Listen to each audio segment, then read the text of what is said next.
Ako si Bayani at ang kwentong ito ay hindi lamang tungkol sa pangarap na umangat sa buhay. Ito ay tungkol sa kung paano namin natutunan na minsan ang mga pangarap ay maaaring maging bangungot na hindi mo inasahan. 3 taon na kaming nagtapos sa kolehiyo ni Marilu at Ronaldo. 3 taon na rin kaming naghahanap ng trabahong karapat-dapat sa aming mga degree. Si Marilu, nag-take ng Business Administration, si Ronaldo naman ay Computer Science, at ako, nag-Criminology. Pero parang walang halaga ang mga diploma namin sa merkado ng trabaho ngayon. Nakatira kaming 3 sa Barrio Maligaya sa Surigao del Norte. Simpleng lugar lang, surrounded ng mga bundok at matatayog na puno. Ang mga kabataan dito, kapag nagtapos na ng kolehiyo, ang tanging pangarap ay umalis at maghanap ng magandang trabaho sa Maynila o kaya sa ibang bansa. Ganon din kami. Sa umaga ng Lunes na iyon, nasa coffee shop kami ng bayan, nag-uusap tungkol sa aming mga plano sa buhay.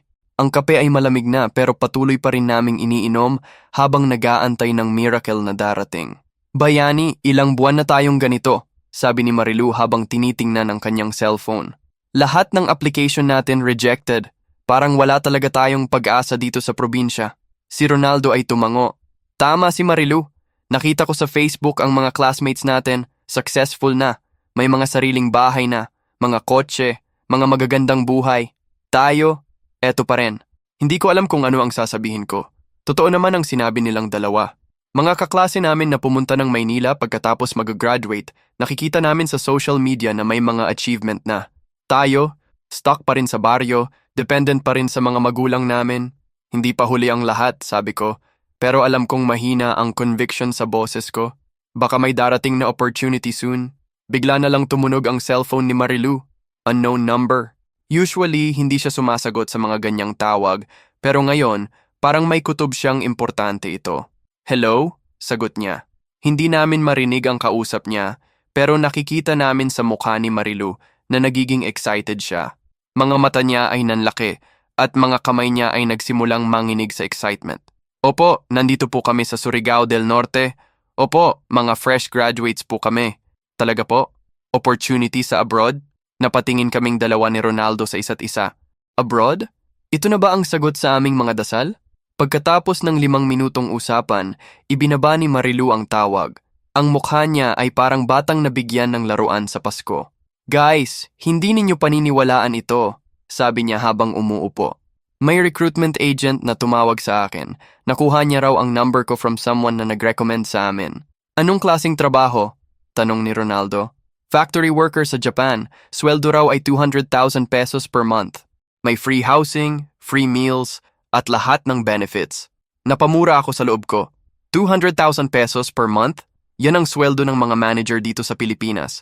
Para sa mga tulad naming walang experience, sobrang laki ng offer na yan. Paano tayo nakarecommend? Tanong ko.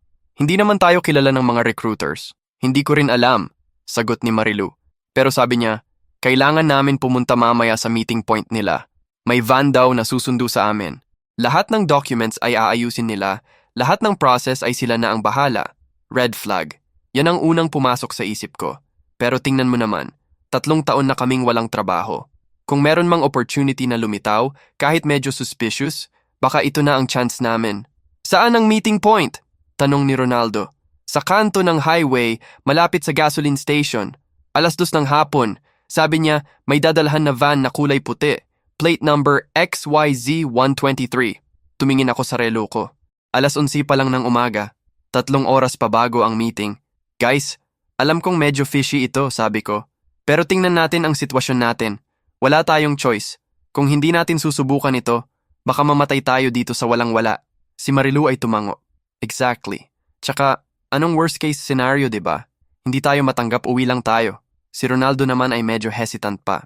Pero bakit walang interview? Bakit walang formal application process? Hindi ba dapat may mga documents na gagawin muna? Sabi niya, lahat daw ng paperwork ay gagawin sa Manila. Dun daw ang main office nila. Ang susundo lang daw sa amin ay para ihatid sa airport. Nag-isip ako ng mabuti. Totoo namang may mga recruitment agencies na ganyan ang process. Especially sa mga mabibigat na companies sa abroad, minsan binibigyan nila ng full support ang mga applicants from application hanggang sa pag-depart. Okay, sabi ko. Pero hindi tayo pupunta ng hindi handa. magdala tayo ng emergency money at mag-text tayo sa families natin kung saan tayo pupunta. Umuwi kaming tatlo sa respective houses namin para mag-prepare. Nagsabi ako sa nanay ko na may job interview kami sa Manila na babalik kami kinabukasan. Hindi ko sinabing abroad job, baka kasi hindi niya ako payagan. Mga 12:30, nagkita na ulit kami sa kanto. 2 maleta lang ang dala ko, isa pang damit para sa interview at isa pang emergency clothes kung sakali mang matuloy kami sa Japan. Exact na 2:00 ng hapon, dumating ang white van. Plate number ay XYZ123. Exactly kung ano ang sinabi sa phone. Driver ay matandang lalaki, mga 50 years old. May mustache at medyo malaki ang tiyan. Nakasombrero pa siya. Kayo ba ang 3 fresh graduates na papuntang Manila? Tanong niya. Opo, kami po iyon, sagot ni Marilu. Okay, sakay na kayo. Mahaba ang biyahe natin. Nagkatinginan kaming 3. Everything seems legitimate naman. May van, tamang oras, alam niya ang details namin. Pumasok kami sa van. Sa loob, may 2 pang passengers na nakaupo sa likod. Lalaki, mga edad naming rin, mukhang mga fresh graduates din. Nakangiti sila sa amin. Hello, kayo rin ba papuntang Manila para sa job? Tanong ni Marilu sa kanila. Tumango ang isa. Opo, pareho rin naming sitwasyon. Japan din ang destination namin. Nagsimula na ang van. Una, normal lang ang feeling. Nakikipag-usap kami sa mga kasama namin, sharing stories about our experiences sa job hunting, mga pangarap namin sa Japan. Pero after ilang oras ng biyahe, napansin ko na parang hindi familiar ang daan na tinatahak namin. Supposedly, papuntang Manila kami, which means dapat ay national highway ang aming route. Pero parang mas tumataas pa kami, parang papunta sa bundok. Kuya, tawag ko sa driver. Tama ba ang daan natin? Parang hindi ito papuntang Manila. Tumawa siya. Oo naman, tama ang daan. May shortcut lang tayo na dadaanan. Mas mabilis ito kaysa sa national highway, especially ngayong rush hour. Reasonable naman ang explanation niya. Minsan nga ang mga local drivers ay may mga shortcuts na hindi alam ng mga outsiders. Pero after another hour, mas lalong naging uncomfortable ang feeling ko. Ang mga puno sa paligid ay mas nagiging mataas at mas nagiging dense. Ang daan ay mas nagiging narrow at mas nagiging rocky. Kuya, gaano pa kalayo ang Manila? Tanong ni Ronaldo. Mga 2 oras pa, sagot ng driver. Pero hindi ito tama. We've been traveling for almost 4 hours na. Manila from Surigao del Norte ay mga 6 na oras lang via normal route. Ngayon kung shortcut ito, dapat mas maikli ang travel time, hindi mas mahaba. Bigla na lang tumunog ang cellphone ko. Message from nanay ko. Anak, ingat kayo. Nabalitaan ko lang sa radio na may mga nawawalang turista sa bundok ng mga aswang. Mag-ingat kayo sa biyahe. Mga aswang. Folklore ng Surigao del Norte. Mga nilalang na kumakain ng tao, especially sa mga liblib na lugar ng bundok. Hindi ako naniniwala sa mga ganyang kwento, pero ang timing ng message ng nanay ko ay nakakatakot. Tumingin ako sa mga kasama ko. Si Marilu ay natutulog na, nakasandal kay Ronaldo. Si Ronaldo naman ay nakatingin sa bintana, mukhang nag-iisip din. Mga kasama namin sa likod ay tahimik na rin. Actually, ngayon ko lang napansin na sobrang tahimik nila. Hindi na sila nakikipag-usap sa amin simula pa kanina. Kuya, tawag ko ulit sa driver. Pwede po bang makita ang ID ninyo para lang makasiguro na legitimate ang company ninyo? Tumingin siya sa rear view mirror at ngumiti. Pero ang ngiti niya ay hindi natural. May something wrong sa ngiti niya. ID? Bakit mo naman kailangan ang ID ko? Para lang po makasiguro. First time lang po namin sumama sa mga recruitment agencies na ganito. Makakasiguro ka na legitimate kami kapag narating natin ang destination. Hindi ako satisfied sa sagot niya. Pero ano pa ba ang magagawa ko? Nasa gitna kami ng bundok, walang signal ang cellphone at hindi namin alam kung saan kami. After another hour, nakarating kami sa isang lugar na parang parking area sa bundok. May mga ilaw na nakasabit sa mga puno at may mga tent na nakasetup sa paligid. Tara na, bababa na tayo, sabi ng driver. Ginising ni Ronaldo si Marilu. Marilu, gising na. Nakarating na tayo. Tumingin si Marilu sa paligid. Dito ba ang airport? Bakit parang campsite? Hindi ito airport, sagot ng driver. Transit point lang ito. Dito kayo magpapahinga muna bago tayo magpatuloy papuntang Manila bukas. Lumabas kaming 3. Ang hangin sa bundok ay presko pero may kakaibang amoy. Hindi ko ma-identify kung anong amoy iyon, pero uncomfortable ang feeling. May lumapit sa amin na matandang lalaki. Mas matanda pa siya sa driver, mga 60 years old. May scar sa mukha niya, at ang mga mata niya ay parang hindi normal. Parang may iba siyang nakikita na hindi namin makita. Mga bago? Tanong niya. Opo, sagot ni Marilu. Mga papuntang Japan po kami. Tumawa ang matanda. Japan? Malayo pa ang Japan dito. Mang Rodriguez ang pangalan ko. Ako ang namamahala dito sa lugar na ito. Anong lugar po ito exactly? Tanong ko. Ito? Tumingin siya sa paligid. Ito ay karnabal. Dito nagtitipunan ang mga taong kagaya ninyo. Mga taong nangangarap umangat sa buhay. Karnabal. Sa gitna ng bundok. Sa gabi. Hindi ito Kuya normal. Mang Rodriguez, sabi ni Ronaldo. Pwede po bang malaman ang exact process ng job placement? Medyo confused po kasi kami sa setup. Ngumiti si Mang Rodriguez. Pero katulad ng driver, ang ngiti niya ay may something wrong. Process? Simple lang ang process dito. Una, kailangan ninyong matutunan kung paano maging isa sa amin. Pangalawa, kailangan ninyong mag-adapt sa lifestyle namin. Pangatlo, kailangan ninyong makakain. Makakain? Tanong ni Marilu. Oo, makakain. Hindi lang ordinary food. Special food. Food na magbibigay sa inyo ng strength na kailangan ninyo para sa Japan. Hindi ko gusto ang direction ng conversation na ito. Pero nandito na kami at walang ibang choice kundi sundin ang flow ng mga pangyayari. Kuya Mang Rodriguez, sabi ko, pwede po bang makausap namin ang recruitment agent na tumawag kay Marilu? Para lang maklarify namin ang details. Recruitment agent? Tumawa siya ng malakas. Walang recruitment agent dito. Ako lang ang namamahala sa lahat ng transactions. Nagsimula na akong mapanik. Walang recruitment agent? Pero may tumawag kay Marilu. May nag-o-offer sa amin ng job sa Japan.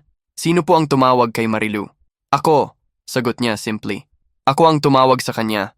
Nakuha ko ang number niya from someone na nag-recommend sa inyo. Sino pong nag-recommend sa amin? Ngumiti ulit siya. Mga dating clients ko na successful na ngayon sa Japan. Sila ang nag-recommend sa inyo. May mali dito. May sobrang mali sa buong setup na ito. Pero ano pa ang magagawa namin? Nandito na kami sa gitna ng bundok, gabi na, at walang way pabalik. Okay po, sabi ni Marilu. Ano po ang next step? Next step ay magpahinga muna kayo ngayong gabi. Bukas ay magsisimula na ang training ninyo. May mga bagay na kailangan ninyong matutunan bago kayo makaalis papuntang Japan. Dinala niya kami sa isang tent na may 3 bed. Simple lang ang setup, pero clean naman at comfortable. Dito kayo matutulog ngayong gabi. Bukas ng umaga, simulan na natin ang training. Pagkabalik niya, nag-usap kaming 3. Guys, sabi ko in a low voice, may mali sa setup na ito. Alam ko, sagot ni Ronaldo. Pero ano pa ba ang gagawin natin? Nandito na tayo. Siguro naman legitimate pa rin ito, sabi ni Marilu. Pero halata sa boses niya na hindi rin siya sure. Baka mga unconventional lang ang methods nila. Hindi kami nakatulog ng maayos ng gabing yon. May mga ingay sa labas na hindi normal. Mga tunog na parang mga hayop, pero hindi ordinary na mga hayop. May mga sigawan din na parang tao, pero may something different sa quality ng boses. Mga 3:00 ng madaling araw, narinig namin ang pagbubukas ng tent namin. May pumasok na hindi namin kilala. Sino ka? Tanong ko. Ako si Imelda, sagot niya.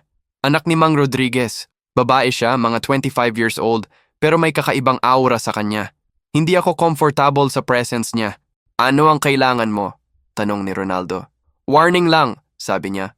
Umalis na kayo dito habang maaga pa. Hindi kayo safe dito. Bakit? Tanong ni Marilu. Hindi kayo ang una na nadadala dito. May mga naunang kagaya ninyo, pero hindi na sila nakaalis. Nagsimula na akong manginig. Anong ibig mong sabihin? Ang karnabal na ito ay hindi ordinary na karnabal. Ito ay hunting ground. At kayo ay mga prey. Bago namin maproseso ang sinabi niya, umalis na siya.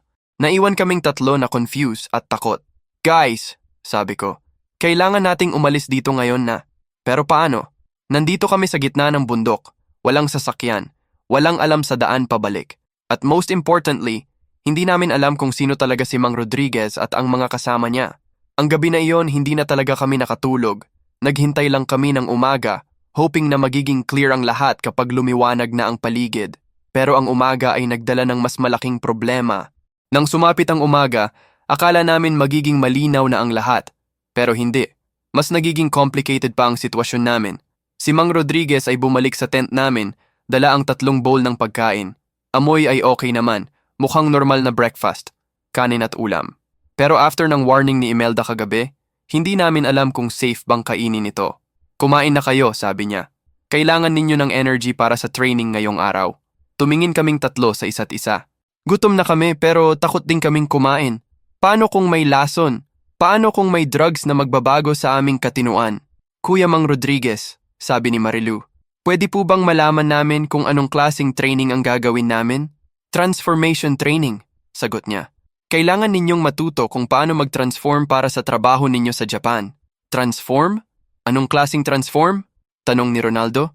Matututo kayo kung paano maging mas strong, mas flexible, mas adaptable. Ang mga Hapon ay gusto ng mga workers na may exceptional abilities. Hindi pa rin clear ang explanation niya. Pero wala kaming choice kundi sundin ang flow ng mga pangyayari. Kinain namin ang pagkain. Walang lasa na kakaiba, normal naman. After breakfast, dinala niya kami sa gitna ng karnabal. Ngayon ko lang napansin ang buong setup ng lugar. May mga tent na naka-arrange in a circle, at sa gitna ay may bonfire na umuusok. Around the area, may mga tao na naglalakad, pero may kakaiba sa kanila. Hindi ko ma-explain kung ano, pero parang hindi sila normal na tao. Dito kayo matututo, sabi ni Mang Rodriguez habang tumuturo sa isang open space. Una, ipapakita ko sa inyo kung paano mag-transform. Tumayo siya sa gitna ng circle. Nagsimula siyang mag-concentrate, parang nag-meditate. Unti-unti nagsimula siyang magbago. Hindi ko maniniwala sa nakita ko. Ang mukha ni Mang Rodriguez ay nagsimulang mag-elongate. Ang mga mata niya ay naging mas malaki at mas maitim. Ang mga daliri niya ay nagsimulang humaba at naging mas matulis. Ano? Ano ang ginagawa niya? Bulong ni Marilu. Hindi ako makasagot. Nakatingin lang ako sa transformation na nangyayari sa harap namin. Si Mang Rodriguez ay nagiging hindi tao. After ilang minuto, bumalik siya sa normal na form niya. Ngumiti siya sa amin. Yan ang kailangan ninyong matutunan. Transformation. Sa Japan, mga employers ay gusto ng mga workers na may ganitong abilities. Kuya, sabi ko, trying to remain calm. Ano pong klaseng company sa Japan ang gusto ng ganitong abilities? Special company, sagot niya. Secret company, hindi ordinary na factory work. Specialized work para sa mga taong may exceptional abilities. Nagsimula na akong mag-realize na hindi ito normal na job placement. Ang nangyayari sa amin ay something else entirely. Ngayon, subukan ninyo, sabi ni Mang Rodriguez. Subukan namin? Tanong ni Ronaldo. Oo, mag-concentrate kayo. Isipin ninyo na gusto ninyong magbago. Isipin ninyo na gusto ninyong maging mas strong, mas powerful. Ginawa namin ang sabi niya. Nag-concentrate kami, hoping na makakagawa din kami ng transformation na ginawa niya. Pero wala. Wala kaming nangyari. Normal pa rin kami. Bakit wala? Tanong ni Mang Rodriguez at may disappointment sa boses niya. Hindi po namin alam, sagot ni Marilu. Ginawa po namin ang sabi ninyo. Tumahimik si Mang Rodriguez. Tumingin siya sa amin ng matagal.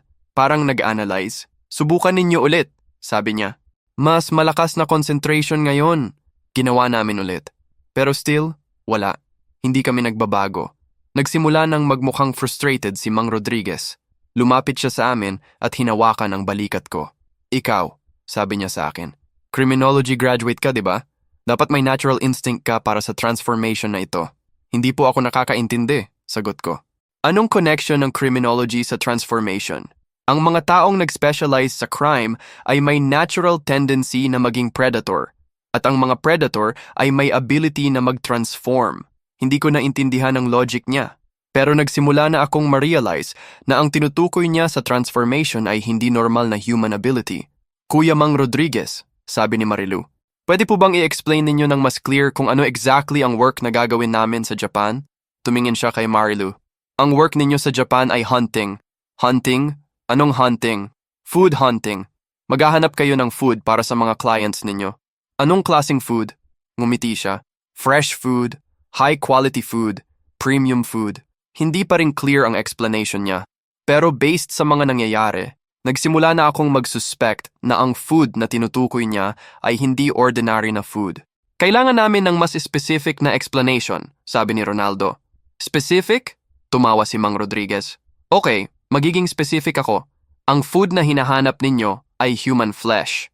Natigil ang mundo ko. Human flesh? Ang ibig sabihin, ang trabaho na ino-offer sa amin ay... Aswang! Bulong ko. Tumawa ng malakas si Mang Rodriguez. Finally, naintindihan mo na. Oo, aswang. Yan ang totoo naming identity. At yung karnabal na ito ay hunting ground namin. Nagsimula na kaming magpanic. Mga nilalang na kumakain ng tao. Hindi ito myth. Totoo pala sila. Hindi po kami aswang, sabi ni Marilu habang umaatras. Hindi pa, sagot ni Mang Rodriguez. pero magiging aswang kayo. Yan ang transformation na kailangan ninyong matutunan. Hindi, sigaw ni Ronaldo. Hindi namin gagawin yan. Wala kayong choice, sabi ni Mang Rodriguez. Bigla niyang sininyasan ang mga kasama niya sa paligid. Lumabas mula sa mga tent ang mga tao na nakita namin kanina. Pero ngayon, mas clear na ang nakikita namin. Hindi sila tao. Lahat sila ay nag-transform na sa aswang form nila. May mga mahahabang daliri, malalaking mata, mga ngipin na matutulis. Lahat sila ay nakatingin sa amin na parang mga hayop na gutom. Dalhin ninyo sila sa kulungan, utos ni Mang Rodriguez. Dinakip nila kami. Hindi kami makalakas sa kanila dahil sobrang lakas nila. Dinala nila kami sa isang tent na may mga rehas sa loob. Dito kayo magstay habang hindi pa kayo nagtra-transform, sabi ni Mang Rodriguez. Kapag naging aswang na kayo, pwede na kayong lumabas at sumama sa amin sa hunting. Paano naman kami magiging aswang? Tanong ko, hoping na may way pa kaming makatakas. Simple lang, sagot niya. Kailangan lang ninyong kumain ng human flesh. Kapag nakatikim na kayo, automatic na kayong magiging aswang. Hindi namin gagawin yan, sabi ni Marilu. Hindi kayo makakaalis dito hanggang hindi ninyo ginagawa, sagot niya. At kung hindi ninyo gagawin, kayo naman ang kakainin namin. Umalis siya at naiwan kaming tatlo sa kulungan. Guys, sabi ko, kailangan nating maghanap ng way para makaalis dito. Paano? Tanong ni Ronaldo. Nakita mo kung gaano kalakas sila at nandito tayo sa gitna ng bundok. May nabanggit si Imelda kagabi na hindi tayo ang una na nadadala dito. Ibig sabihin, may mga naunang victims. Siguro may mga nakaalis din. O kaya namatay na lahat, sabi ni Marilu. Hindi namin alam kung anong gagawin. Nasa kulungan kami, surrounded ng mga aswang at walang malinaw na way para makaalis. Mga tanghali, bumalik si Mang Rodriguez dala ang 3 plate ng pagkain. Pero hindi na ito ordinary na pagkain. May mga portions dito na hindi namin ma-identify kung ano. Kain na, sabi niya. Ano ito? Tanong ko. Special food, sagot niya. Para sa transformation ninyo. Tumingin kami sa pagkain. May mga parts na mukhang meat pero hindi normal na meat. May mga portions na parang may dugo pa. Hindi namin kakainin yan, sabi ni Ronaldo. Kailangan ninyo, sabi ni Mang Rodriguez. Kung hindi, patay kayo. Mas gugustuhin pa namin na mamatay kaysa maging kagaya ninyo, sabi ni Marilu. Tumawa si Mang Rodriguez. Tignan natin kung ganyan pa rin ang sasabihin ninyo pagkakaom ng ilang araw. Umalis siya at naiwan ang pagkain sa harap namin. Hindi namin kinain. Hinayaan lang naming mabaho. Gabi na nang bumalik si Imelda. Mag-isa lang siya at tinitignan kung may nakabantay ba sa paligid. Nandito pa kayo, sabi niya. Saan pa kami pupunta? Sagot ko. Dapat nagtangka na kayong tumakas. Paano? Hindi namin alam ang daan pabalik at ang mga kasama ng tatay mo ay nakapalibot sa buong area. May alam akong way, sabi niya. Pero kailangan ninyong sumunod sa lahat ng sasabihin ko. Nagsimula kaming mag-hope. May chance pa pala kaming makaalis. Ano ang gagawin namin? Tanong ni Marilu. Mamaya, mga 2:00 ng madaling araw, may hunting expedition ang mga kasama ni tatay. Lalabas sila para maghanap ng mga victim sa mga kalapit na baryo. Yan ang perfect time para tumakas. Pero paano kami makakalaabas sa kulungan na ito? Naglabas si Imelda ng susi. Nakuha ko ito sa tatay ko. Pero after ninyong gamitin ito, kailangan ninyong ibalik para hindi niya mapansin na nawala. Paano namin ibabalik kung tumakas na kami? Hindi kayo diretsyong tatakas, sabi niya. Kailangan ninyong maghintay sa gubat malapit dito. May mga manggagamot doon na tumutulong sa mga natatakasan sa mga aswang. Manggagamot? Oo, may mga tao sa gubat ng Sampaguita na specializing sa pag-combat sa mga aswang. Kung makakarating kayo sa kanila, safe na kayo. Saan ang gubat ng Sampaguita? Mga 2 kilometer mula dito patungo sa east. May mga trail na makikita ninyo. Sundin ninyo lang ang mga nakasabit na white cloth sa mga puno. Binigay niya sa amin ang susi at isang maliit na bag na may mga supplies. May pagkain dyan, tubig, at mga basic necessities. Pero hindi yan tatagal ng matagal, so kailangan ninyong mabilis na makahanap ng mga manggagamot. Bakit mo ginagawa ito? Tanong ni Ronaldo. Bakit mo kami tinutulungan? Tumahimik si Imelda. Dahil hindi ako sang-ayon sa ginagawa ng tatay ko. Hindi lahat ng mga aswang ay gusto ng ganitong lifestyle. May mga kagaya ko na gusto ng peaceful coexistence sa mga tao. Ikaw ay aswang din? Tanong ni Marilu. Tumango siya. Born aswang. Pero hindi ko ginagamit ang abilities ko para manakit ng tao. Kaya galit sa akin ang tatay ko. Paano ka nakakasurvive kung hindi ka kumakain ng human flesh? May mga alternatives. Meron namang mga aswang na kumakain lang ng mga animal meat. Hindi necessarily kailangan tao. Nagsimula na akong maging hopeful. Kung may mga aswang na hindi nananamakti ng tao, ibig sabihin may chance pa kaming makaalis dito ng buhay. Ano ang gagawin mo after namin tumakas? Tanong ko kay Imelda. Sasama ako sa inyo, sabi niya. Hindi na ako safe dito after ninyong makaalis. Malalaman ng tatay ko na ako ang tumulong sa inyo. Pero ikaw ay aswang. Bakit ka sasama sa amin? Dahil gusto ko ring makatakas sa lifestyle na ito. Gusto ko ring magka-normal na buhay. Mga alas 11:30 ng gabi, narinig namin ang mga ingay sa labas. Mga yapak ng maraming tao, mga usapan, mga sigawan na parang mga utos. Yan na sila, bulong ni Imelda na bumalik sa kulungan namin. Mga alas 2, umalis na sila. Naghintay kami. Mga alas 2 ng madaling araw, naging tahimik na ang buong area. Ginagamit ni Imelda ang susi para buksan ang kulungan. Tara na, sabi niya. Ngayon na. Lumabas kami mula sa kulungan. Ang buong karnabal ay tahimik na. Walang nakabantay, walang mga aswang na nakikita sa paligid. Daan tayo dito, sabi ni Imelda habang ginuguide kami patungo sa isang trail na hindi namin napansin kanina. Naglakad kami ng ilang minuto patungo sa gubat. Ang hangin ay mas presko na at ang mga tunog ng mga normal na insects ay naririnig na namin. Nakikita ninyo ba ang mga white cloth na nakasabit sa mga puno? Tanong ni Imelda. Tingginan namin ang paligid. Oo, may mga white cloth na nakasabit sa iba't ibang puno. Parang markers para sa trail. Sundin ninyo lang yan, sabi ni Imelda. Dadalhin kayo niyan sa mga manggagamot. Naglakad kami ng mga 3 kilometro sa gubat. Pagod na kami. Pero patuloy pa rin kaming naglalakad dahil takot naming habulin ng mga aswang. Mga alas 5 ng madaling araw, nakarating kami sa isang clearing sa gubat. May maliit na bahay doon at may usok na umaakyat mula sa chimney. Yan na, sabi ni Imelda. Bahay ng mga manggagamot. Lumapit kami sa bahay at kumatok. May lumabas na matandang babae, mga 70 years old. Sino kayo? Tanong niya. Mga nakatakasan po mula sa karnabal ng mga aswang, sagot ko. Tumingin siya sa amin, then sa kay Imelda. Ikaw ay aswang, sabi niya kay Imelda. Opo, sagot ni Imelda, pero hindi po ako nananamakti ng tao. Tinulungan ko po silang tumakas, nag-isip ang matandang babae. Pasok kayo, pero ikaw, pointing kay Imelda, kailangan kitang itest muna kung totoo ang sinasabi mo. Pumasok kami sa bahay. Simple lang ang interior, pero may mga kakaibang bagay na nakasabit sa mga dingding. Mga herbs, mga amulet, mga religious items. Ako si Aling Rosa, sabi ng matandang babae. Ako ang namamahala sa grupo ng mga manggagamot dito sa gubat. Ilang taon na kaming tumutulong sa mga natatakasan sa mga aswang. Marami po bang nakakarating dito? Tanong ni Marilu. Hindi masyadong marami, sagot ni Aling Rosa. Karamihan sa mga nadadala sa karnabal ay hindi na nakakatakas. Kayo ay swerte. Umupo kami sa loob ng bahay. Binigyan niya kami ng tubig at pagkain. Ano ang gagawin namin ngayon? Tanong ni Ronaldo. Una, kailangan nating makasiguro na hindi kayo sinundan ng mga aswang. Pangalawa, kailangan nating magplano kung paano kayo makakabalik sa inyong mga pamilya ng safe. Paano naman si Imelda? Tanong ko. Tiningan ni Aling Rosa si Imelda. Ikaw, magpapakita ka ng proof na hindi ka nananamakti ng tao. Anong klaseng proof? Tanong ni Imelda. May test kami para sa mga aswang.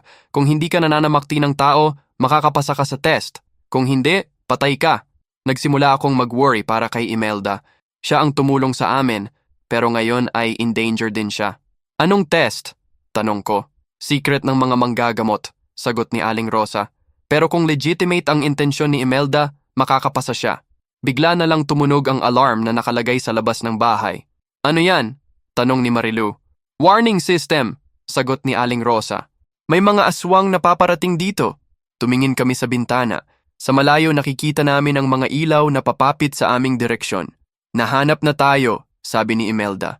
Hindi pa, sagot ni Aling Rosa. Pero kailangan nating maghanap ng mas safe na lugar. Nagsimula kaming mag-prepare para sa next move.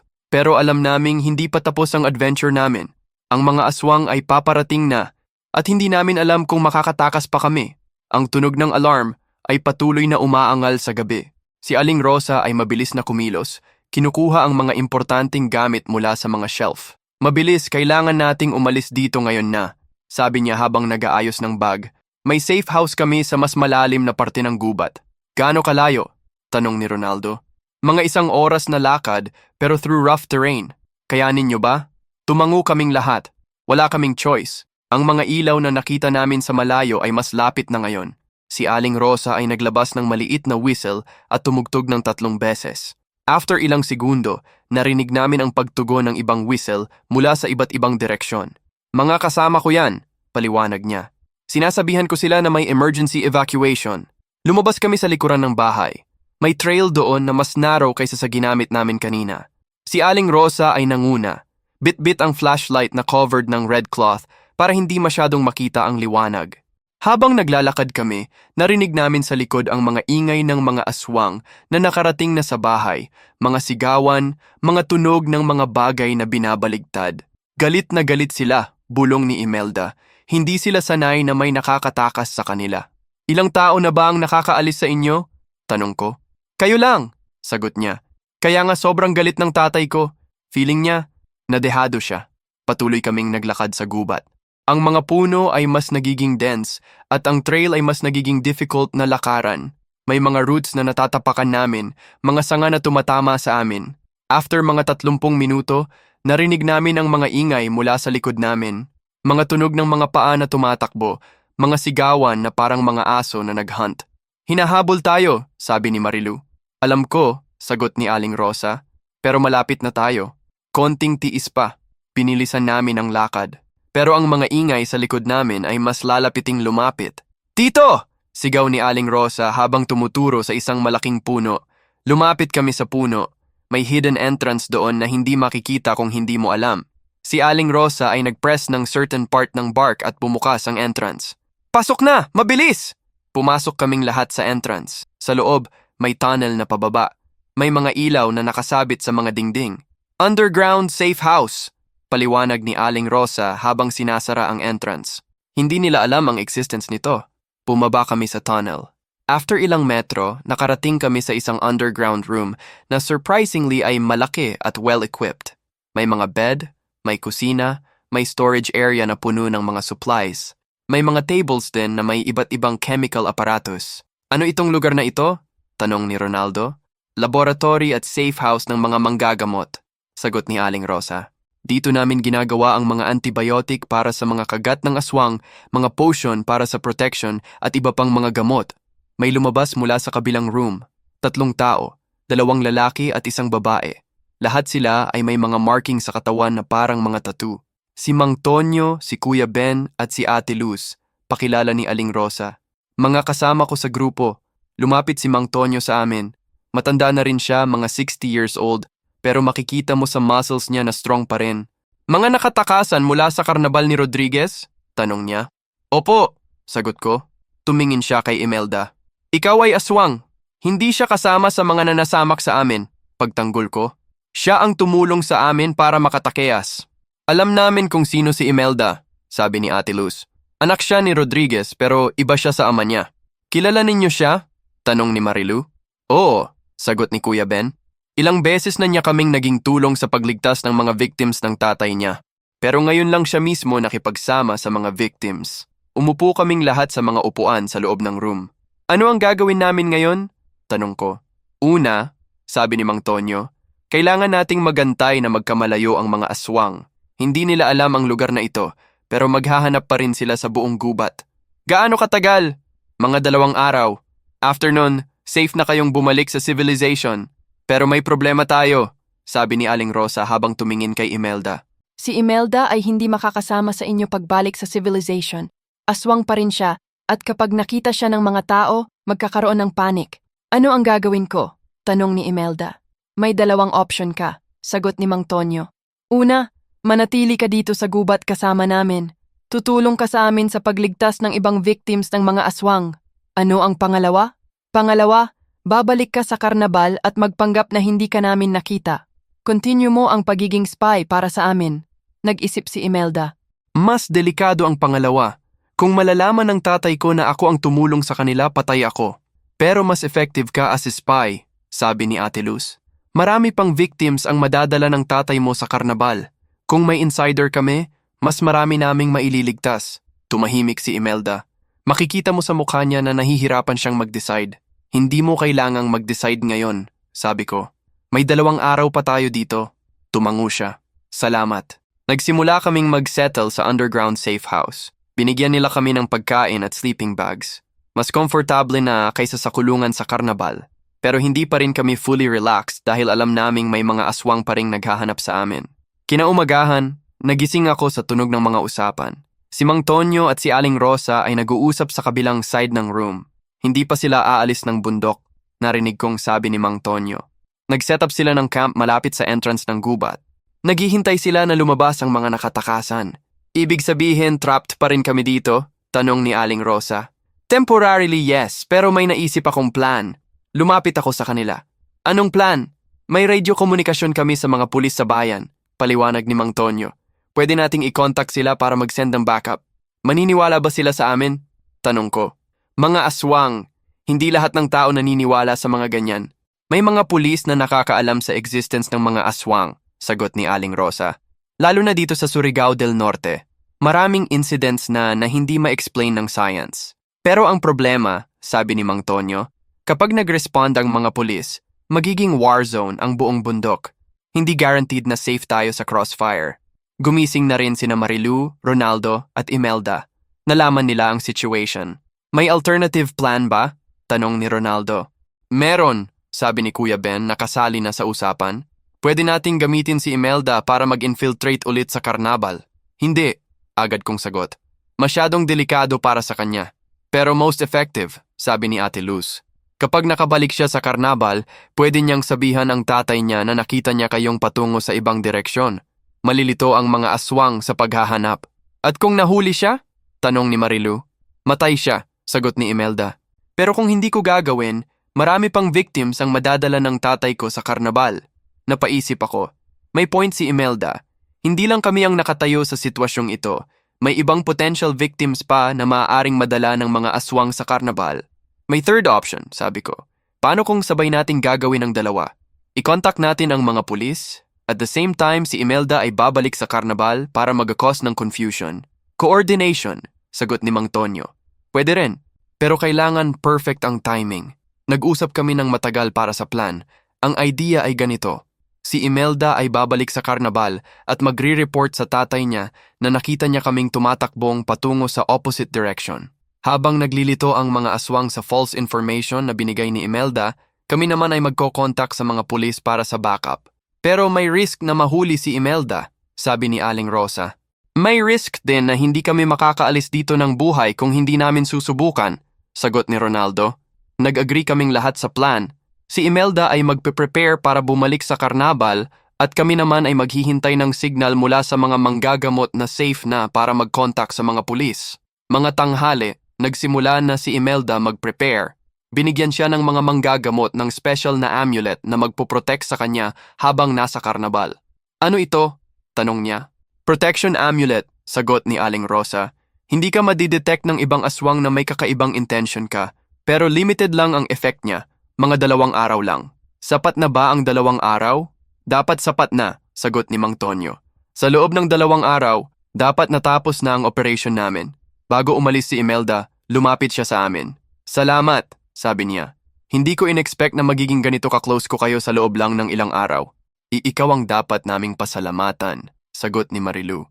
Kung hindi ka tumulong sa amin, hindi namin matatakasan ang karnabal. Mag-ingat ka, sabi ko. Kapag nahuli ka, wala kaming magagawa para tulungan ka. Alam ko, sagot niya. Pero kailangan ko gawin ito. Hindi lang para sa inyo, pero para sa lahat ng future victims ng tatay ko. Umalis si Imelda sa underground safe house mga 2:00 ng hapon. Naiwan kaming 3 na kasama ang mga manggagamot. Ano ang gagawin namin habang wala siya? Tanong ko. Maghintay, sagot ni Kuya Ben, at mag-pray na successful ang mission niya. Mga 6:00 ng gabi, nakarinig kami ng signal mula sa radio ng mga manggagamot. 3 short beeps, followed by 1 long beep. Success, sabi ni Ate Luz. Si Imelda ay nakabalik na sa karnabal at nakapag-report na. Ano ang sinabi niya? Tanong ni Ronaldo. Si Mang Tonyo ay nag-tune sa radio para makakuha ng mas clear na signal. After ilang minuto, narinig namin ang boses ni Imelda. Nakita ko sila papatungo sa south side ng bundok. Rinig naming sinasabi niya. Mukhang may kasamang guide na lokal na nakatira sa area. Good, sagot ng boses. Na alam naming si Mang Rodriguez. Mag-deploy ng hunting team sa south side. Hanapin ninyo sila. Opo, tatay. Ang plan ay working. Ang mga aswang ay magfo-focus sa south side ng bundok, habang kami ay nasa north side. Ngayon na, sabi ni Aling Rosa. Ay contact natin ang mga pulis. Si Mang Tonyo ay nag-switch sa ibang frequency sa radio. Alpha Base, nandito si Bravo Team. May emergency situation kami sa bundok. May mga aswang na may ginagawang illegal operations dito. Copy, Bravo Team, sagot ng boses sa radio. Ano ang nature ng illegal operations? Kidnapping at possible cannibalism. May karnabal sila na ginagamit para manghuli ng mga tao. May tahimik na ilang segundo sa radio. Bravo Team, mag-send kami ng response team. Ano ang exact location? Binigay ni Mang Tonyo ang coordinates ng karnabal. Pero mag-ingat kayo. Hindi sila ordinary criminals. May special abilities sila. Copy. Estimated time of arrival ay 2 oras. 2 oras. Kailangan lang naming mag-survive ng 2 oras at may backup na kami. Pero mga 1 oras later, may narinig kaming ingay sa radio frequency ng mga aswang. Sounds of panic, shouting, confusion. Ano nangyayari? Rinig naming tanong ni Mang Rodriguez. Tatay, boses ni Imelda, pero may kakaiba sa tone niya. Wala kaming nakita sa south side. Walang trace ng mga nakatakasan. Imposible. Sigurado ka ba sa nakita mo? Tatay, may nagturo sa akin na lumabas sila sa west side. Baka hindi south, baka west. West side. Pero kami ay nasa north side. May ginagawa si Imelda na hindi namin magets. Imelda, sabi ni Mang Rodriguez at may suspicion na sa boses niya. Halika dito. Kailangan kitang kausapin. May danger si Imelda. Alam namin na may mali. Kailangan nating tumulong sa kanya, sabi ko. Hindi natin siya mahahanap, sagot ni Aling Rosa. At masyadong dangerous. Pero hindi ko matanggap na maghintay lang kami habang si Imelda ay in danger. Siya ang tumulong sa amin at ngayon ay time namin para tumulong sa kanya. May plan ba tayong pwedeng gawin? Tanong ni Marilu. Meron, sagot ni Kuya Ben. Pero sobrang dangerous. Kailangan nating mag-launch ng preemptive strike sa Carnaval bago pa dumating ang police backup. Preemptive strike? Tayo lang? Hindi tayo lang, sagot ni Mang Tonyo. May special weapons kami na effective against aswang. At may knowledge kami sa layout ng karnabal. Anong klaseng weapons? Dinala nila kami sa storage area ng underground safe house. Doon, nakita namin ang collection nila ng weapons. May mga crossbow na may silver arrows, may mga spray bottles na may holy water mixed with salt, may mga wooden stakes na may carved na religious symbols. Traditional aswang hunting weapons, paliwanag ni Ate Luz. Ginagamit ng mga ancestors namin for generations. Effective ba talaga ito? Tanong ni Ronaldo. Very effective, sagot ni Mang Tonyo.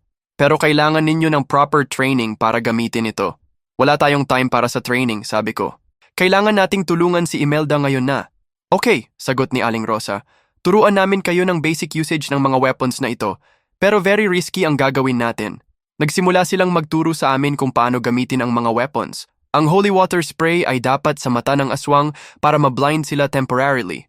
Ang silver arrows ay dapat sa heart para instant kill.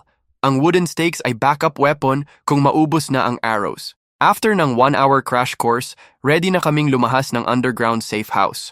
Ang plan, sabi ni Mang Tonyo, ay mag-divide tayo ng 2 groups.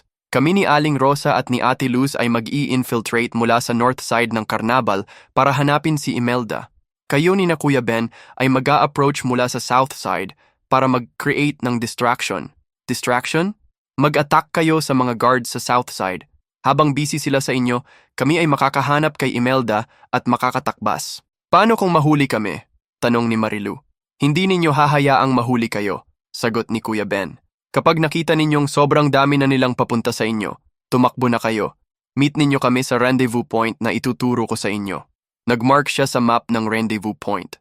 Isang clearing sa gubat na mga 2 kilometro mula sa Carnaval. Mga anong oras ang police backup? Tanong ko. Mga 1 oras na lang, sagot ni Mang Tonyo. Kailangan nating matapos ang rescue mission bago pa sila dumating para hindi tayo ma-involve sa crossfire. Lumabas kami sa underground safe house. Ang gabi ay madilim na, pero may buwan kaya may konting visibility pa rin. Equipped kami ng night vision goggles na binigay ng mga manggagamot. Habang naglalakad kami patungo sa Carnaval, narinig namin sa radio ang boses ni Mang Rodriguez. Imelda, nasaan ka? Bakit hindi ka sumasagot? Walang tugon. Hanapin ninyo si Imelda. May something wrong dito. Nakahuli na si Mang Rodriguez na may mali. Kailangan naming bilisan ang mission namin. Nang makarating kami malapit sa karnabal, nakita namin ang chaos na nangyayari sa loob. May mga aswang na tumatakbo sa iba't ibang direksyon, may mga sigawan at may mga ilaw na umaandar ng hindi organized. Hinahanap na nila si Imelda, bulong ni Kuya Ben. Kailangan na nating kumukilos ngayon. Nag-split kami according sa plan. Kami ni Marilu at Ronaldo ay sumama kay Kuya Ben patungo sa south side habang sina Mang Tonyo, Aling Rosa at Ate Luz ay nagpatungo sa north side. Habang naglalakad kami, nakita namin ang dalawang aswang na nakastation sa south entrance ng karnabal. Mga nakabantay, armed ng mga traditional weapons like bolo at spear. Paano namin sila dadaluhan? Tanong ni Ronaldo. Gagamitin natin ang element of surprise, sagot ni Kuya Ben. Marilu, ikaw ang magsispray ng holy water sa mata ng una. Ronaldo, ikaw naman sa pangalawa. Ako ay mag-backup gamit ang crossbow. Paano kung hindi effective ang holy water? Tanong ni Marilu. Effective yan, sagot ni Kuya Ben. Tested na ng maraming beses. Lumapit kami sa mga guard. Mga 5 metro pa lang ang layo namin. Narinig na nila ang mga yapak namin. Sino yan? Sigaw ng isa. Hindi na kami sumagot. Agad tumakbo si Marilu at ni-spray ang holy water sa mata ng unang guard. Immediate effect, sumigaw siya at nahawakan ang mata niya. Sunog! Sunog ang mata ko! Si Ronaldo naman ay nag-spray sa pangalawang guard. Same effect. Sumigaw din siya at napaupo sa sakit. Si Kuya Ben ay nag-aim ng crossbow at nag-fire ng silver arrow sa chest ng unang guard. Direct hit. Tuluyang bumagsak ang aswang. Pero ang pangalawang guard, kahit na nasunog ang mata niya, nag-attempt pa ring lumusob sa amin. May hawak siyang bolo at randomly na nagsiswing. Kumuha ako ng wooden stake at lumapit sa kanya. Habang nakablind siya, nag-aim ako sa heart niya at tinusok ang stake. Effective din. Bumagsak din siya. 2 down. Sabi ni Kuya Ben, pero may maririnig na siguro ang ibang mga aswang dahil sa ingay. Totoo nga, may narinig kaming mga takbuhan mula sa loob ng karnabal na papunta sa direksyon namin. Ready na kayo? Tanong ni Kuya Ben. Dadalhan na tayo ng mas maraming kalaban. Nag-prepare kami. May 5 pang aswang na lumabas mula sa karnabal, lahat ay transformed na sa aswang form nila. Mas nakakakaba tingnan compared sa 2 naunang guard. Mga tao! Sigaw ng isa sa kanila. Pumatay sila sa mga kasama natin! Nag-charge sila sa amin. Si Kuya Ben ay continuous na nag-fire ng silver arrows. 2 direct hits sa heart, 2 agad ang napatay. But ang 3 natira ay mas agile. Nakadodge sila sa mga arrows. Si Marilu at Ronaldo ay nag-spray ng holy water, pero ang mga aswang ay nakakover ng mga mata nila gamit ang mga kamay. Partially effective lang. Isa sa mga aswang ay naka-reach sa akin. May mahahabang kuko siya at sinubukan niyang islash ang dibdib ko. Nakadodge ako barely, pero nakagat niya ang sleeve ng shirt ko. Kumuha ako ng wooden stake at sinubukan kong tusukan siya, pero sobrang bilis niya. Naka-evade siya at nag-counter-attack gamit ang mga kuko niya. Bayani! Sigaw ni Ronaldo. Binato niya sa akin ang extra na holy water spray. Nakakatch ko ang spray at agad kong na-spray sa mukha ng aswang na nakakagat sa akin. Effective. Sumigaw siya at nakablind temporarily. Ginamit ko ang opportunity na yon para tusukan siya ng wooden stake sa heart. Success. Bumagsak siya. Pero habang focused ako sa isang aswang, may isa pang lumapit sa likod ko. Hindi ko napansin. Nang tumingin ako, nakita ko ang mga kuko niya na papunta na sa ulo ko. Todd, may silver arrow na tumama sa aswang sa likod ko. Si Kuya Ben ang nag-save sa akin. Salamat, sigaw ko. Ang huling aswang ay nag-attempt na tumakas. Siguro para i-report sa mga kasama niya ang nangyari. Pero si Marilu ay nakaspray sa kanya ng holy water habang tumatakbo siya. Natumba siya at naging vulnerable. Si Ronaldo ay nag-finish sa kanya gamit ang wooden stake. Tapos na, sabi ni Kuya Ben. Pero mas maraming darating na. Kailangan na nating mag-create ng bigger distraction. Paano? Susunugin natin ang south side ng karnabal. Mas magkakaroon ng panic. Mas ma-distract nila. May naging lighter si Kuya Ben at nagsimula siyang mag-set ng fire sa mga tent sa south side. Mabilis na kumalat ang apoy at naging mas malaki ang ingay at panic sa loob ng karnabal. Perfect, sabi niya.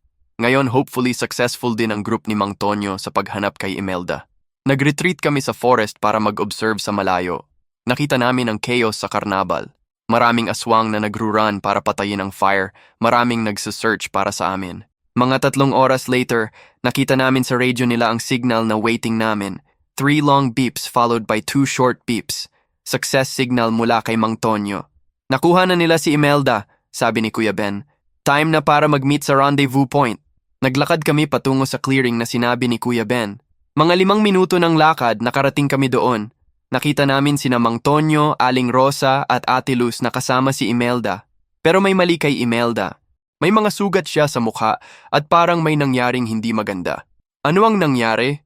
Tanong ko. Nahuli ng tatay niya na nagbe-betray siya, sagot ni Aling Rosa. Pero na-rescue namin siya bago pa siya ma-torture ng sobra. May nangyari ba sa inyo? Tanong ni Mang Tonyo. Successful din ang distraction, sagot ni Kuya Ben. Napatay namin ang 7 aswang at nasunog namin ang south side ng karnabal. Good! Ngayon kailangan na nating umalis dito. Ang police backup ay darating na anumang oras at hindi natin gusto na ma-involve tayo sa firefight. Nagsimula kaming maglakad patungo sa exit ng gubat. Pero habang naglalakad kami, narinig namin sa radio ng mga aswang ang boses ni Mang Rodriguez. Hindi tayo aalis hanggang hindi natin nahahanap ang mga nakatakasan, sigaw niya. At si Imelda, kapag nahuli ko siya ulit, papatayin ko siya. Galit na galit siya, sabi ni Imelda. Hindi niya matanggap na natalo niya kami. Normal lang yan sa mga aswang, sabi ni Ate Luz. Kapag natalo sila, mas nagiging aggressive pa sila. Patuloy kaming naglalakad, pero after mga 2 kilometro, narinig namin ang mga tunog ng mga sasakyan mula sa baba ng bundok. Ang police backup ay dumating na. Perfect timing, sabi ni Mang Tonyo. Pero kailangan pa rin nating maging careful. Baka ma-misidentify tayo as enemies ng mga pulis. Nang makarating kami sa edge ng gubat, nakita namin ang mga police vehicles sa baba. May mga spotlights na nakafocus sa karnabal at may mga loudspeaker na nag-a-announce. Mga nasa karnabal, surrender na kayo. Surrounded na kayo ng mga pulis. Pero sa halip na mag-surrender, narinig namin ang mga sigawan mula sa karnabal. Mga aswang na nagro-roar, parang mga hayop na naha-corner. Bigla na lang, may lumabas na grupo ng mga aswang mula sa karnabal. Pero hindi sila nag-surrender. Instead, nag-attack sila sa mga pulis. Hindi nila alam na aswang ang kalaban nila, sabi ni Aling Rosa. Hindi prepared ang mga pulis para sa ganyang klaseng laban. Totoo nga, nakita namin na ang regular police weapons ay hindi effective sa mga aswang. Ang mga bullets ay tumatagos sa kanila, pero hindi sila namamatay agad. Kailangan nating tumulong, sabi ko. Hindi, sagot ni Kuya Ben. Masyadong dangerous. Hindi natin responsibility ang laban na yan. Pero habang nanunood kami, nakita namin na ang mga pulis ay unti-unting natatalo. Maraming pulis na nasusugatan at ang mga aswang ay mas nagiging aggressive. Hindi ko kaya na manood lang, sabi ni Ronaldo. May mga innocent na pulis na namamatay dahil sa mga aswang.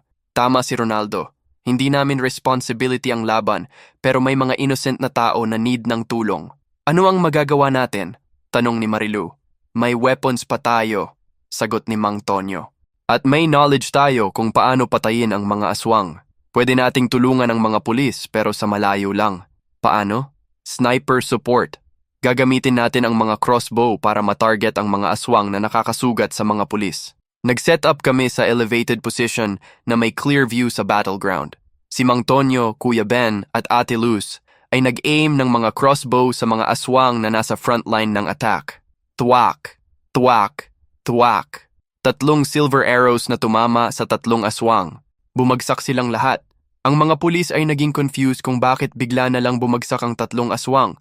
Pero ginamit nila ang opportunity na yon para mag-regroup at mag-counter-attack. Patuloy kaming nag-provide ng sniper support. After mga 10 arrows, naubos na ang frontline attack ng mga aswang. Retreat! Rinig naming sigaw ni Mang Rodriguez mula sa karnabal. Retreat na! Hindi natin kaya ang mga pulis. Ang mga natitiring aswang ay bumalik sa karnabal. Pero ang mga pulis ay hindi tumigil. Nag-advance pa rin sila patungo sa karnabal. May makikita pa ba silang mga aswang sa karnabal? Tanong ni Marilu. Siguro konti na lang, sagot ni Imelda. Marami na ang namatay sa laban at ang mga natira ay siguro nag-retreat na sa mas malalim na part ng bundok. Totoo nga, nang pumasok ang mga pulis sa karnabal, hindi na masyadong may resistance. May nakita silang ilang aswang na nag-try pa ring lumaban pero dahil exhausted na sila at naubos na ang numbers nila, nalampasan ng mga pulis. After mga 1 oras, naging peaceful na ang area. Ang mga pulis ay nag-secure ng buong karnabal at nag-investigate sa mga structure na nakita nila. Success, sabi ni Aling Rosa. Natalo na ang grupo ni Rodriguez. Pero nasaan si Rodriguez? Tanong ko. Siguro nakatakbas na sa ibang parte ng bundok, sagot ni Imelda. Hindi siya tipo na magsusurrender. Mas gugustuhin niyang mamatay sa laban kaysa mahuli. Ibig sabihin, hindi pa tapos ang problema? Hindi pa completely, sagot ni Mang Tonyo. Pero ang karnabal ay na-destroy na at ang majority ng grupo niya ay namatay na. Hindi na sila capable ng large-scale operations. Bumaba kami mula sa elevated position at lumapit sa mga pulis. May nakita kaming police chief na nagki-coordinate sa mga operations. Sino kayo? Tanong ng police chief nang makita niya kami. Kami po ang nag-report ng situation dito, sagot ni Mang Tonyo. Mga volunteer na nag-a-assist sa pag-combat sa mga aswang. Aswang? Tanong ng police chief. Hindi ba mga armed criminals lang ang nandito? Hindi po, sir, sagot ni Aling Rosa. Mga aswang po talaga. Nakita ninyo naman siguro na ang regular bullets ay hindi effective sa kanila. Tumingin ang police chief sa mga namatay na aswang sa ground. Totoo nga, kahit na may mga bullet holes sila, ang cause of death nila ay obvious na mga arrow wounds sa heart. Kayo ba ang nag-shoot ng mga arrows na ito? Tanong niya. Opo, sagot ni Kuya Ben. Ginagamit namin ang traditional na methods para patayin ang mga aswang. Salamat, sabi ng police chief. Hindi namin alam na may mga ganyang nilalang dito sa bundok. First time namin ma-encounter ang ganitong situation. Normal po yan dito sa Surigao del Norte, sabi ni Imelda. Maraming aswang sa mga liblib na parte ng mga bundok, pero hindi lahat sila ay nananamaki ng tao. Tumingin ang police chief kay Imelda. May something sa expression niya na parang nakasense niya na may kakaiba kay Imelda. Ikaw, may kakaiba sa'yo, sabi niya. Nagpanik kami. Baka ma-discover ng pulis na aswang si Imelda. Sir? Sagot ko agad. Kasama namin si Imelda sa rescue operation. Siya ang nag-provide ng inside information tungkol sa karnabal. Ah, sagot ng police chief. Salamat din sa'yo. Tumangulang si Imelda. Hindi siya nagsalita para hindi ma-detect ng police chief ang aswang na aura niya. Ano ang mangyayari ngayon? Tanong ni Ronaldo. Mag-i-investigate kami sa buong karnabal, sagot ng police chief. At mag-search kami sa buong bundok para sa mga nakatakasan na aswang. Hindi namin hahayaang may ma-establish ulit na ganyang operations dito. May mga evidence ba kayong nakita sa karnabal? Tanong ni Mang Tonyo. Marami, sagot ng police chief. May mga human remains, may mga instruments na ginagamit para sa torture, at may mga records ng mga victims na nadadala nila dito. Nakakalungkot marinig, pero at least may justice na para sa mga namatay na victims ng mga aswang. Pwede na ba kaming umalis? Tanong ko. Oo, pero kailangan namin ng contact information ninyo para sa follow-up investigation. Binigay namin ang mga contact information namin. Pero para kay Imelda, binigay namin ang contact information ng mga manggagamot na mag-serve as intermediary. Naglakad kami pabalik sa gubat. May mga questions pa sa isip namin. Pero at least, safe na kami at successful ang mission namin. Ano ang mangyayari kay Imelda ngayon? Tanong ni Marilu. Sasamahan ko siya pabalik sa underground safe house, sagot ni Aling Rosa. Doon siya muna magsistay habang nagpaplan kami kung ano ang next step niya. Pwede ba siyang maging normal na tao? Tanong ko. Hindi, sagot ni Imelda. Born aswang ako.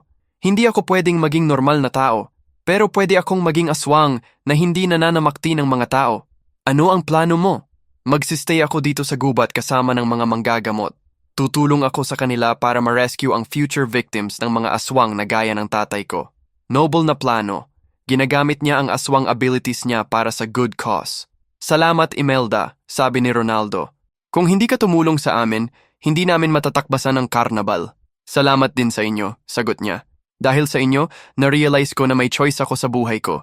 Hindi ako obligated na sundin ang footsteps ng tatay ko. Nag-goodbye kami kay Imelda at sa mga manggagamot. Bumaba kami ng bundok patungo sa bayan. Mga 5:00 ng umaga, nakarating na kami sa civilization. Pero hindi pa tapos ang adventure namin. May isang importanteng bagay na nakalimutan namin. Nasaan si Marilu? Nang makabalik kami sa bayan, agad kong na-realize na may kulang sa amin. Si Marilu. Kasama namin siya kanina sa laban, kasama namin siya sa evacuation, pero ngayon, wala siya. Ronaldo, tawag ko sa kanya. Nasaan si Marilu? Tumingin siya sa paligid. Hindi ko alam, akala ko kasama natin siya. Nagpanik ako. Kailan pa nawala si Marilu? Bakit hindi namin napansin? Kailan ninyo huling nakita si Marilu? Tanong ni Kuya Ben na kasama pa rin namin. Nag-isip ako. Sa laban kanina, nakita ko siyang nag-spray ng holy water sa mga aswang. Ako din, sabi ni Ronaldo. Pero after ng laban, hindi ko na napansin kung kasama pa natin siya. Nagsimula na akong mag-blame sa sarili ko. Paano ko nakalimutan si Marilu? Siya pa naman ang dahilan kung bakit kami napadpad sa adventure na ito. Kailangan nating bumalik sa bundok, sabi ko. Hindi pwede, sagot ni Kuya Ben. Maraming pulis pa roon at dangerous pa ring bumalik sa area. Pero si Marilu, Hanapin natin siya sa ibang paraan, sabi ni Ronaldo. Baka naman hindi siya nawala sa bundok, baka nauna lang siyang bumaba. Pumunta kami sa police station para mag-report na may nawawalang kasama namin. Ang police chief na nakausap namin kanina ay nandoon pa rin. may nawawalang kasama kayo? Tanong niya. Opo, si Marilu, sagot ko. Kasama namin siya sa rescue operation kanina, pero nawala siya. Ano ang hitsura niya? Binigay namin ang description ni Marilu. Matangkad, payat, mahaba ang buhok, naka-blue shirt. Hindi namin nakita ang taong yan sa area, sabi ng police chief. Pero magsi-search kami sa buong bundok. Kung nandoon siya, mahahanap namin siya. Salamat po, sabi ni Ronaldo.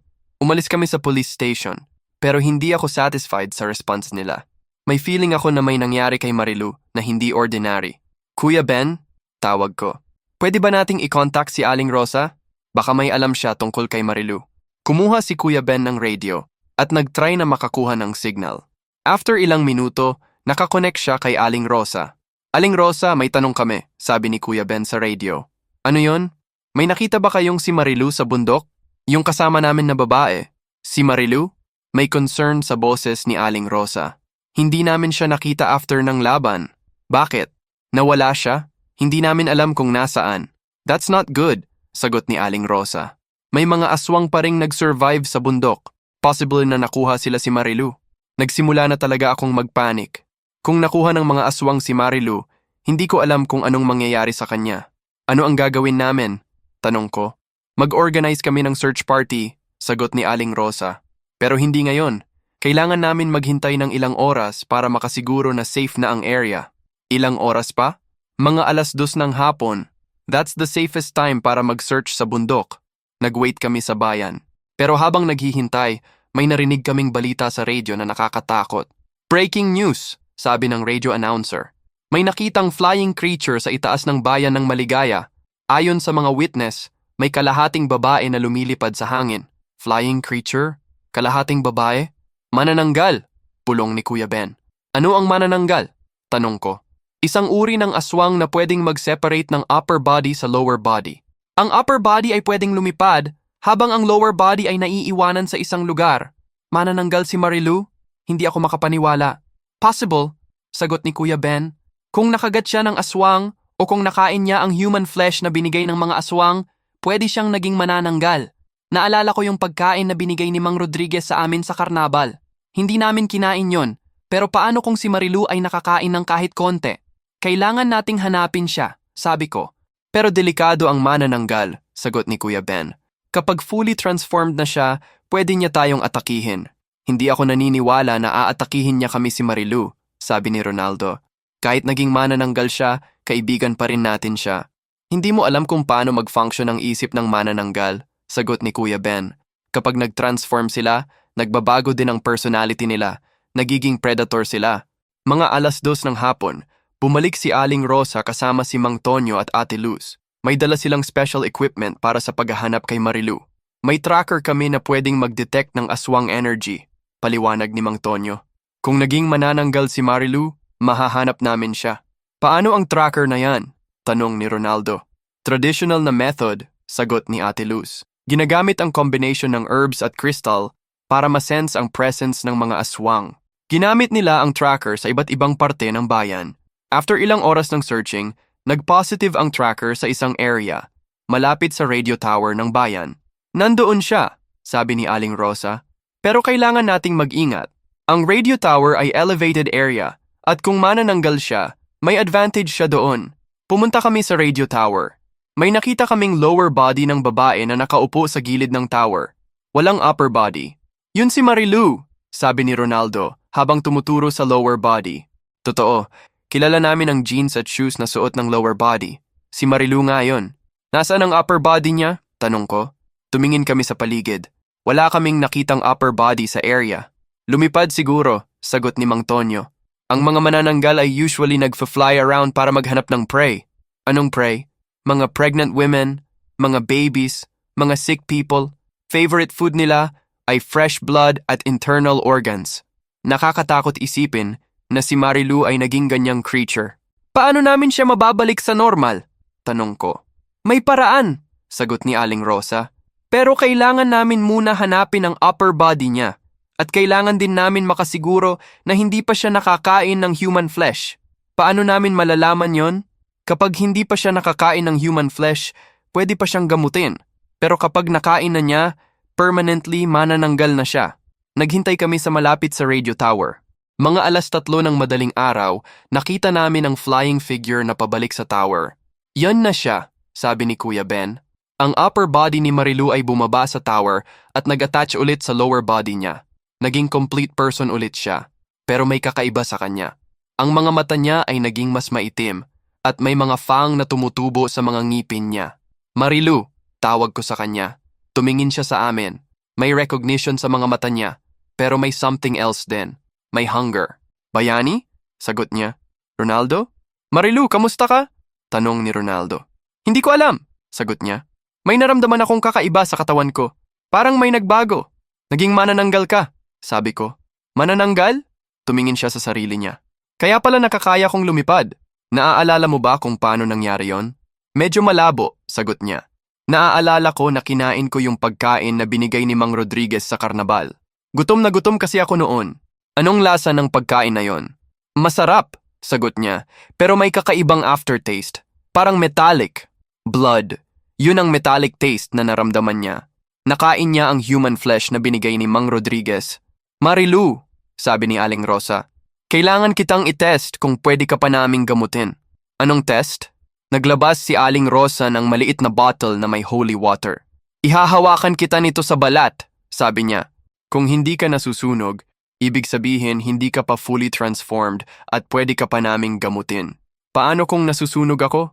Ibig sabihin, permanently manananggal ka na. Lumapit si Aling Rosa kay Marilu at nag-drop ng holy water sa kamay niya. Sunog. Nagsizzle ang balat ni Marilu at sumigaw siya sa sakit. Hindi, sabi ni Aling Rosa habang umiling. Late na, fully transformed na siya. Ibig sabihin, hindi na siya pwedeng maging normal na tao? Tanong ko. Hindi na, sagot ni Mang Tonyo. Permanently manananggal na siya. Tumingin ako kay Marilu. May luha sa mga mata niya. Ibig sabihin, hindi na ako pwedeng bumalik sa pamilya ko? Tanong niya. Hindi, sagot ni Ate Luz. Kapag nakita ka ng mga tao, magkakaroon ng panic. At kapag nalaman ng gobyerno na manananggal ka, hahanapin ka nila para patayin. Ano ang gagawin ko? May 2 option ka, sagot ni Aling Rosa. Una, sasamahan mo kami sa gubat at tutulong ka sa amin para sa mga rescue operations. Pangalawa, mag-find ka ng isolated na lugar kung saan ka pwedeng mag-live nang hindi nag-i-interact sa mga tao. Paano kung ayoko sa 2 option na yan? Walang ibang choice, sagot ni Mang Tonyo. Yan lang ang pwede mo, nag-isip si Marilu. Nakikita ko sa mukha niya na nahihirapan siyang tanggapin ang sitwasyon. Marilu, sabi ko, kahit anong mangyari, kaibigan mo pa rin kami. Pero hindi na ako normal na tao, sagot niya. Hindi ko alam kung kaya ko pa bang makontrol ang sarili ko. Kanina, habang lumilipad ako, may nakita akong pregnant woman at may naramdaman akong hunger para sa kanya. Nakakatakot marinig. Ibig sabihin, nagsisimula ng mag-manifest ang natural instincts ng manananggal sa kanya. Kailangan mo ng training, sabi ni Kuya Ben, para makontrol mo ang mga urges mo. May training para sa mga manananggal? Tanong ni Ronaldo. Meron, sagot ni Aling Rosa. Katulad ni Imelda, may mga aswang na nag-choose na hindi manakit ng tao. Pwede rin si Marilu. Pero mas mahirap para sa mga manananggal, sabi ni Mang Tonyo. Ang hunger nila ay mas intense compared sa regular aswang. Gusto ko subukan, sabi ni Marilu. Ayoko maging monster. Okay, sagot ni Aling Rosa. Dadalhin ka namin sa training facility namin sa gubat. Doon mo matututunan kung paano makontrol ang mga urges mo. Makakasama pa ba namin siya? Tanong ko. Hindi, sagot ni Kuya Ben. Delikado para sa inyo. Kahit nagtitraining siya, may chance pa rin na malose niya ang control. Pero pwede ba kaming makipag-communicate sa kanya? Pwede, sagot ni Aling Rosa. May radio communication kami sa facility. Pwede ninyo siyang i-contact anytime. Nag-goodbye kami kay Marilu. Mahirap tanggapin na hindi na namin siya makakasama sa normal na buhay namin. Salamat sa lahat, sabi ni Marilu. Sorry na nadamay kayo sa adventure na ito dahil sa phone call na natanggap ko.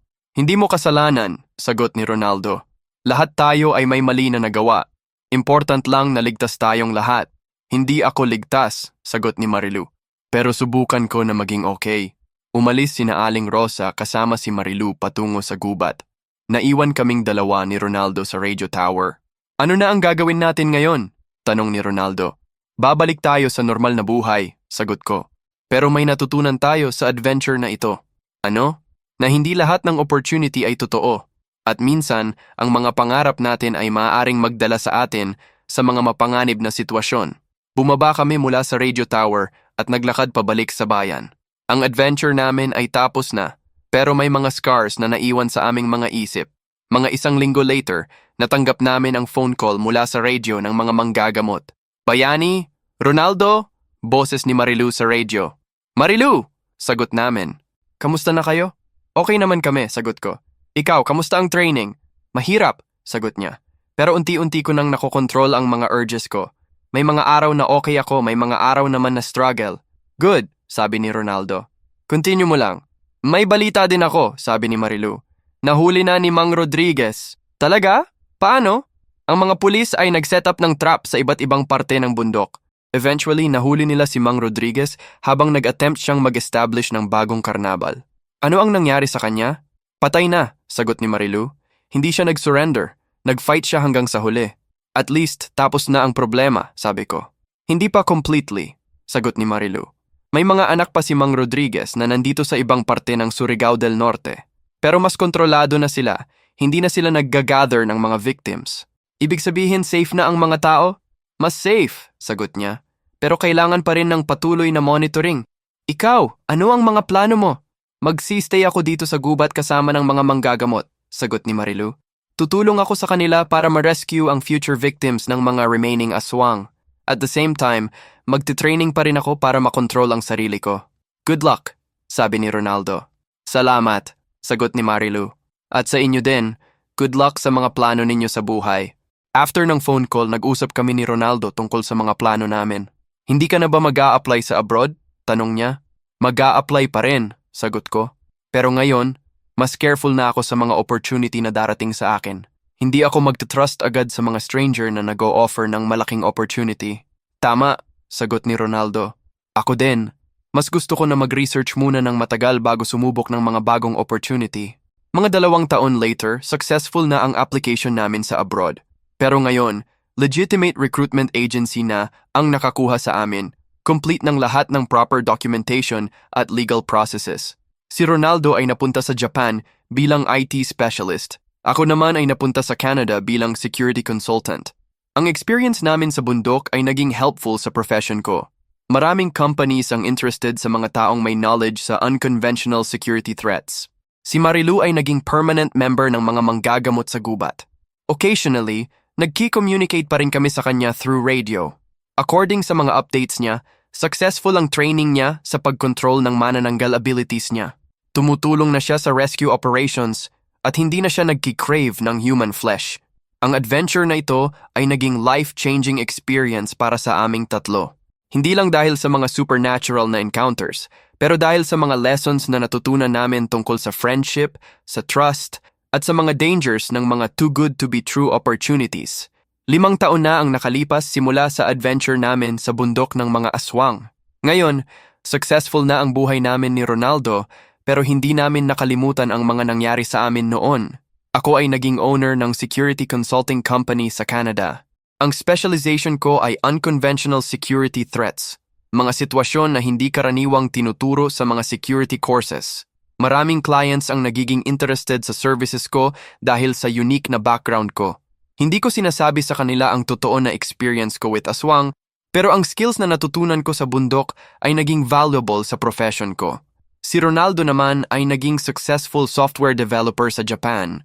Nag-specialize siya sa developing security software para sa companies. Ang mga problem-solving skills na natutunan niya sa aming adventure ay naging asset niya sa coding. Regular kaming nag-communicate through video calls at palagi naming pinag-uusapan ang mga memories namin. Si Marilu ay naging legend sa community ng mga manggagamot. According sa mga updates na natatanggap namin mula sa gubat, siya na ngayon ang naging head ng rescue operations para sa mga victims ng remaining aswang clan sa Mindanao. Fully niya nang nakontrol ang manananggal abilities niya at ginagamit niya ito para sa good cause. May mga kwento na nakakarating sa amin na nakakatulong siya sa mga pulis para makuha ang mga missing persons na dinukot ng mga aswang. Pero ngayon, may opportunity na dumating sa akin na magbabalik sa amin sa Pilipinas. 3 buwan na ako dito sa Canada nang tumunog ang phone ko. International call mula sa Pilipinas. Hello? Sagot ko. Bayani? Familiar na boses. Si Aling Rosa. Aling Rosa! Kamusta po kayo? Okay naman kami dito, sagot niya. Pero may kailangan kami ng tulong mo. Anong tulong? May new aswang clan na nag-establish sa Luzon. Mas organized sila compared sa grupo ni Mang Rodriguez noon. May international connections pa sila. International connections? Oo. May mga foreign investors sila na nag-fund sa operations nila. Hindi na sila naglilimit sa local victims. Nagde-deliver na sila ng mga victims sa ibang bansa. Nakakatakot marinig. Ibig sabihin, naging international ang aswang trafficking. Paano ninyo nalaman ito? Si Marilu ang nakadiscover. Nag-infiltrate siya sa grupo nila bilang spy, pero nahuli siya. Ngayon, hindi na namin siya makontak. Nagpanik ako. Si Marilu ay naging family na namin through ang mga years na ito. Hindi ko matanggap na may mangyayaring masama sa kanya. Nasaan ang group na ito? Sa Cavite. May malaking warehouse sila doon na ginagamit para sa operations. Pero ang security nila ay sobrang tight. Hindi namin kayang ma-rescue si Marilu using traditional methods. Ano ang kailangan ninyo sa akin? Kailangan namin ng someone na may international security background. Ikaw lang ang kilala namin na may ganong expertise. Nag-isip ako. Ang business ko sa Canada ay stable na. May mga trusted employees ako na pwedeng mag-manage habang wala ako. At most importantly, si Marilu ay nangangailangan ng tulong. Okay, sagot ko. Pupunta ako ng Pilipinas, pero kailangan ko rin si Ronaldo. Pwede mo ba siyang makontak? Oo, tatawagan ko siya ngayon. After ng call kay Aling Rosa, agad kong tinawagan si Ronaldo sa Japan. Bayani! Sagot niya. Kamusta ang Canada? Okay naman, sagot ko. Pero may emergency tayo. Si Marilu ay nangangailangan ng tulong. Naikwento ko sa kanya ang sinabi ni Aling Rosa. Si Ronaldo ay agad ding nag-agree na bumalik sa Pilipinas para tumulong. Mag-file ako ng vacation leave, sabi niya. Mga 1 linggo pa bago ako makakaalis ng Japan. Okay, ako naman mag-aayos ako ng mga business affairs ko dito. Mga 2 linggo siguro bago ako makakabalik sa Pilipinas. 2 linggo later, nagkita na kami ni Ronaldo sa Manila Airport. Mas matured na siya compared sa 5 taon ago, pero makikita mo pa rin sa mata niya ang same determination na meron siya noon. Ready ka ba para sa another adventure? Tanong niya. Ready, sagot ko. Pero sana mas prepared tayo ngayon compared sa noon. Pumunta kami agad sa Surigao del Norte para makipagkita sa mga manggagamot. Nang makarating kami sa gubat, nakita namin ang improvements na ginawa nila sa facility. May mas maraming equipment na, mas organized na ang setup, at mas maraming members na sa team. Si Aling Rosa ay mas matanda na, pero mas experienced na rin.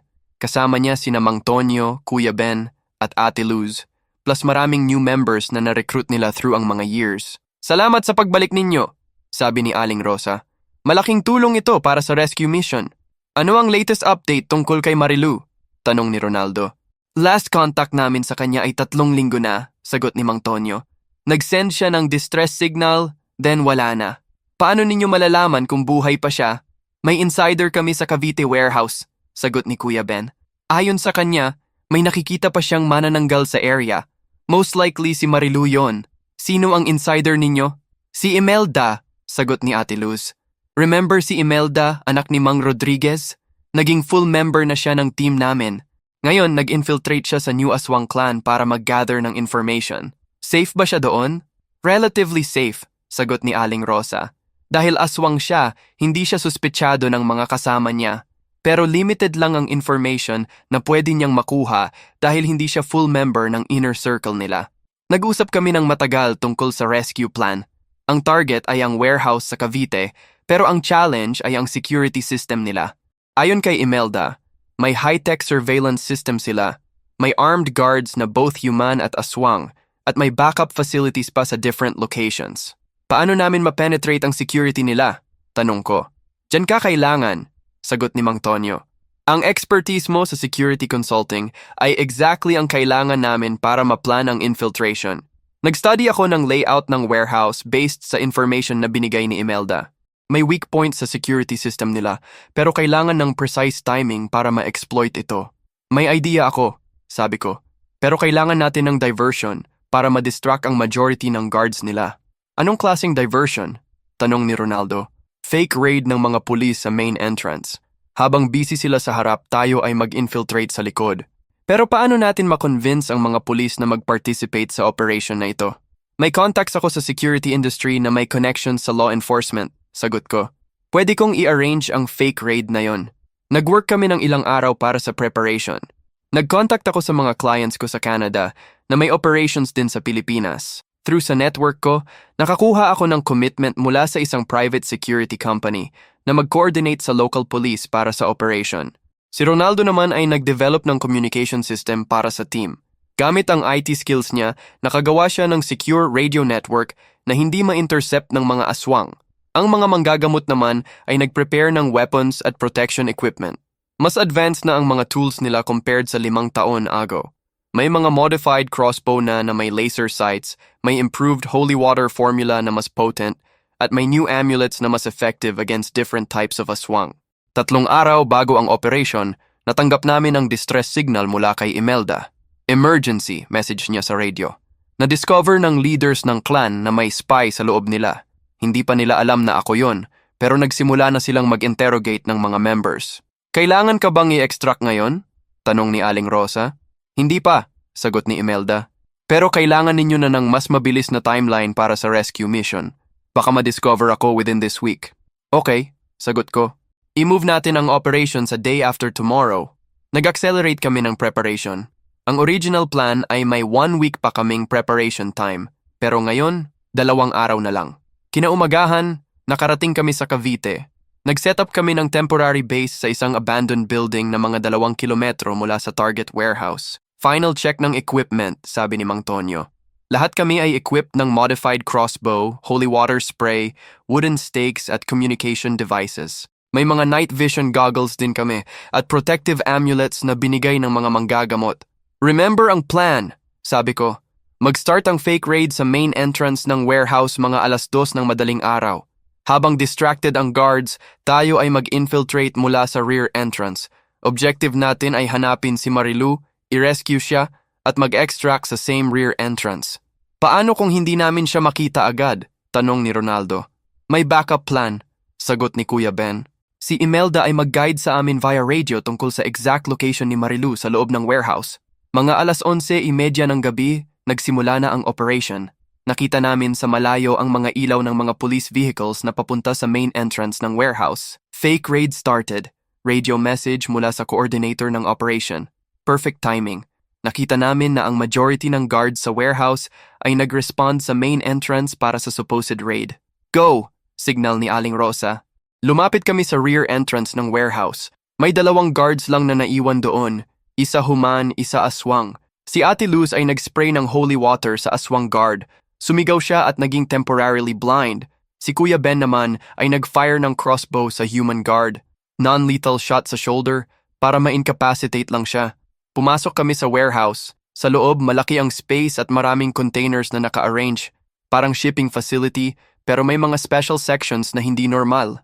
Imelda, nasaan ka? Radio call ni Mang Tonyo. Section C, sagot ni Imelda. At si Marilo ay nasa Section F, sa detention area.